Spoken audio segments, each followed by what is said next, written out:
You see, Jung believed that once we had stopped populating the cosmos with gods, that they went inside. That's a good way of thinking. Well, think about it this way. You know, an archaic person looks at the sky and uses his imagination to populate the sky. What's the sky?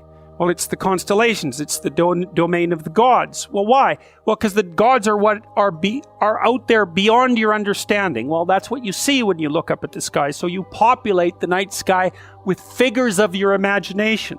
So the gods are the things that you broadcast out of your imagination and see spread over the world. It's like the contents of your unconscious are manifesting themselves when you encounter the unknown. It's exactly what it is. That's exactly how else could it be, right? You're projecting your fantasy onto what you don't understand. That's how you start to cope with what you don't understand. You populate the unknown with deities. Where did they come from?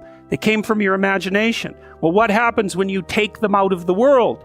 Do they disappear? No.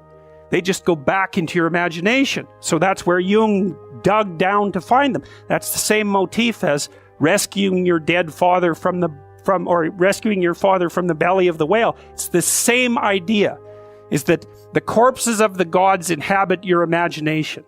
So where do you go if you need to revivify them? You go into your imagination. And that's exactly what Jung did. And I mean, this is no secret. If you read Jung, he tells you that's what he did. He tells you that's why he did it. It's not an interpretation on my part.